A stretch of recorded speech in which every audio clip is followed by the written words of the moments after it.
Now, today, we're going to learn about possibly one of the coolest anoles you've never heard of. This is not just any anole, it's one of the largest lizards and anoles around.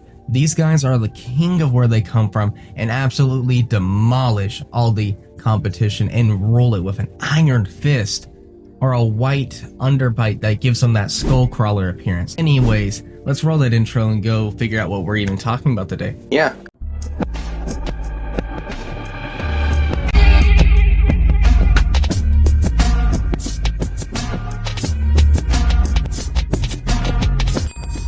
So in today's video, we're actually going to be talking about Anolis luteogularis, or the western white-lipped anole. Now, these guys are pretty interesting. They're going to come from western Cuba, same place as Barshades or the Cuban false chameleon Anolis barbatus. Something I've always noticed with these species being from western Cuba is that they tend to be more bold than the other anoles from other parts of Cuba or just not from Cuba, which I've always thought was interesting and weird because it's like, why? It's all of y'all from western Cuba that are like more tolerant to people, more willing to work with people and just be a chill, nice animal to have around, which is good on our part, because if that means the animal's chill on our part, it means more people are going to be wanting to work with it, keep it, just do all the cool stuff with their lizard. Love them. Yeah, I love them, guys. I'm not gonna lie, I love them. But now that you know they're from western Cuba, what part of the tree are they going to hang on? What they do actually is they're going to go to the top of the tree, right? This is our top of the tree.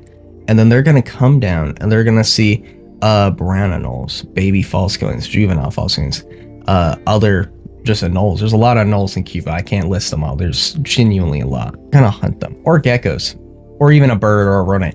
Basically, these guys have a wide variety on their diet and will eat primarily lizards in the wild along with insects, but will eat just about anything that fits into their powerful crushing jaws.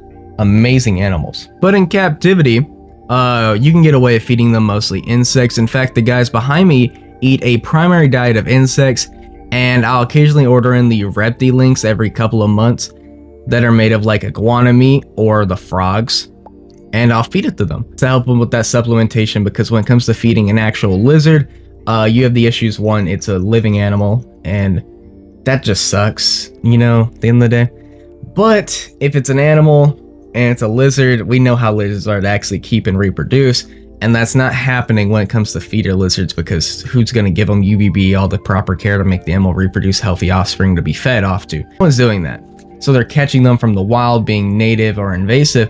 At the end of the day, it doesn't matter if they're native or invasive.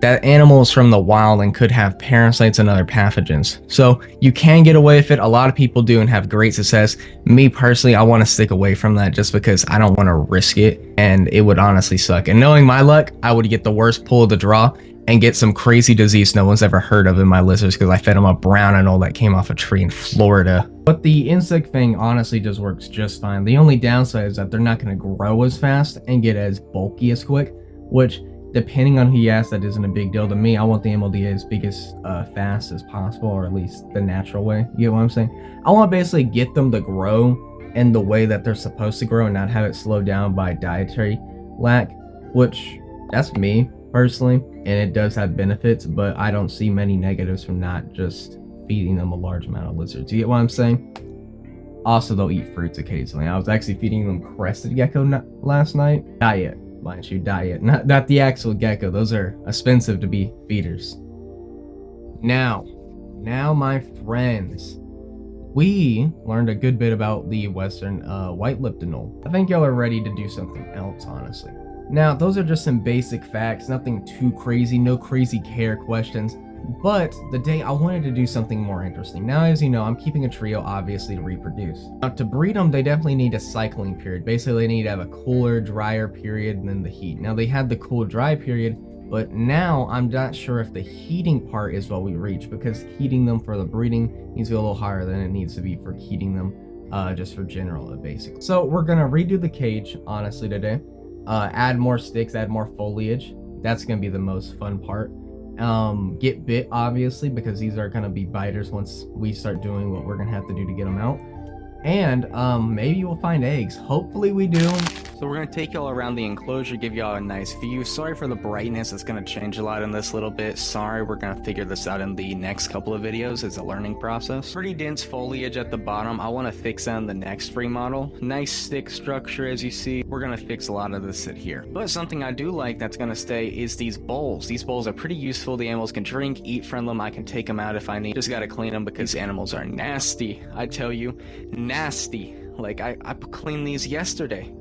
I didn't even put new stuff in there really. I only put a little super warm of some dust on there because I didn't want to eat it at that exact moment. And they got it dirty. They disgust me. They poop in it. They get dirt in there somehow. I don't know how. They just freak me out. But I'm gonna stop yapping about these bowls and I'm just gonna give y'all some small glimpse of the animal and more of the top structure. It's pretty barren on the top, which I do not like at all. We're gonna fix that today. But now we're gonna give y'all a little snap, show y'all what's missing real quick. But the main thing is that all this dirt, it just disappeared. It's like it grew a bunch of feet and pitter-pattered away into the sunset to never be seen again. Crazy. Who would have guessed? But these sticks cannot be removed. As you're gonna see, they're holding my weight. That's because these sticks are actually screwed into the enclosure. The reason I did that, honestly, is because those sticks are good spots, and no matter what, however this enclosure is gonna be, I want sticks in these locations because they're gonna be the basis. And let's say I removed everything and called it a temp setup, this would be a minimum. You get what I'm saying? And they allow me to anchor stuff onto them without having to follow the rules of basic enclosure stuff as much. But there's something far more interesting I found in here, which is an infertile egg. By infertile, the egg was definitely fertile just by taking a quick glance at it, because I have gotten slugs from them before, and appearance-wise, it's pretty drastic. It looks like a good egg that got laid in a corner that proceeded to not be found, which sucks, because this is technically if I had this thing in hatch, it would have been the first offspring of the species I've ever produced, which sucks. But now I know they are laying eggs, and the slug and this egg were both found in similar areas, so that tells me I need to check the corners of the enclosure more often, especially in the front. But as you see, we got the charcoal, we're about to put that in there, but quickly do a peek inside. Once it's in the bottom, we're gonna spread it out, realize we don't have enough, and then... But as you see on my shoulder, we got the rocks, we're about to dump them in and all that. Now we get the rocks in all at the bottom, smack it a couple times, cause it's my video. I can do what I like. Like, sub, share, let all your friends know about the video. Then we're gonna put in the soil on the top, and I'm gonna let you decide if we put in that mesh in there, because maybe the camera stopped recording and I forgot to check midway, and that whole part of the video technically doesn't exist. Ooh. Real quick, we're gonna jump to the top. As you see, there's a lot more denser foliage involving this bromeliad. Actually, it's a mother bromeliad, so it should be making pups for us to put into other enclosures or other parts of the enclosure very soon. How exciting. Then on top of that, as you see, we have a lot more thicker branches towards the top and even somewhat in the middle. And our bowls. Our bowls are still here. For them to get dirty and mess it up again. So, yeah, but what are you guys thinking right now? But back to the bottom, we actually added more soil because the soil put in now was just enough to keep everything from moving. But there's still one more plant I wanted to add that was part of the original build, but doesn't do well and sit well if you don't have actually soil all around it like you're supposed to have. So real quick, let's take a nice look at what we've done today, guys. Look at it. I really like it, actually. What are you guys thinking down below? Honestly, guys, you're gonna get to look at my beautiful face, but more importantly, this beautiful little angel. Now, we're gonna talk about, obviously, the animals before they go back, because this is a great opportunity. They're already out. They got the chill, so they're gonna be a little more fired up than before. But as you see, this gorgeous girl has these amazing scales. Now, that gray on her is typically white, but she is still annoyed because she was tubbed. And the females have this nice red dewlap. We won't pull out because I don't want to get bit right now. And after this, I'm going to do some other cool stuff off camera, so I don't want her to be all skittish and wanting to bolt out of there. Yeah, but this girl, quite an interesting story about her. Cameron, on his birthday, actually was gifted the money to buy her by my buddies. And I got to go take a very, very long drive to get her because I'm like... I don't want to ship her. I don't feel like doing that. I should have shipped her. It would have been so much better. But I spent about 6 hours in a car getting her. I don't think I'm ever going to sell this lizard. That was probably the longest trip I've ever taken for any reptile and probably will be the longest going forward. But she's honestly one of my favorite. As you tell, we've been working together a good bit. We've been working together. Okay, cool. We're going to... Come on. Yeah, I thought this would work better. We're just gonna do that still. this happens. Ha, she's in there now. Yeah, she's all the way in the back. She's kind of in that middle where we talked about where like all the water would basically collect. Yeah, but she's honestly my favorite out of the pair. I mean the trio. And I love her. I love this species so much, to be completely honest with you. Got jaw droppers. Let's go talk about the male or the other female, whichever I feel like grabbing. Now, this is the other female. Biggest difference of her is that she is older, and she is, well, not her, but visually they do look pretty similar if you look at them. But the biggest difference is obviously the face.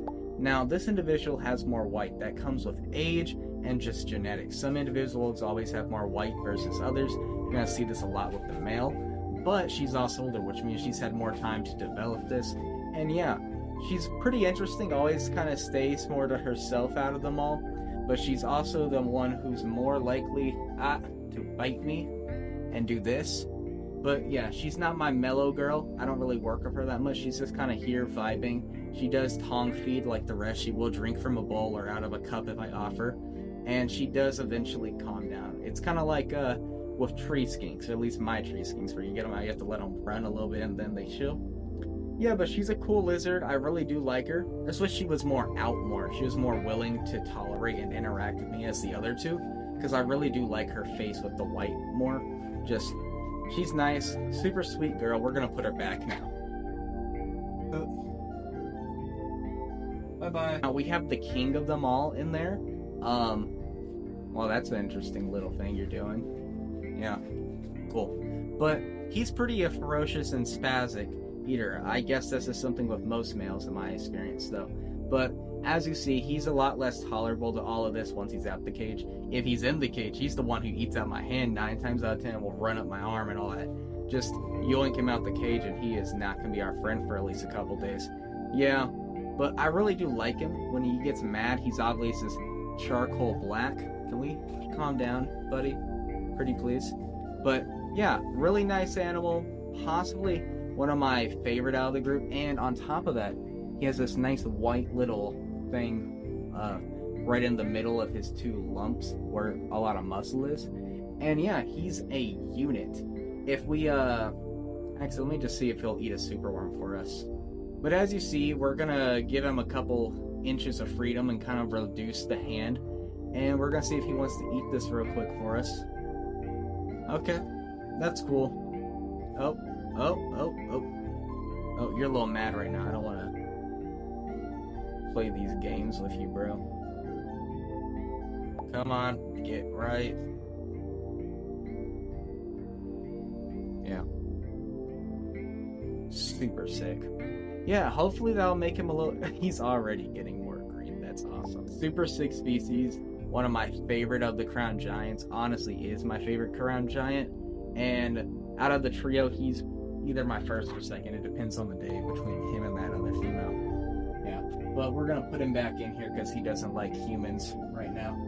Oh, he's a spaz. When I got him out earlier, he literally bolted at my face, stopped because he got stuck on the bowl, and then did it again and almost bit my cheek. It's like, Jesus Christ, buddy. Like,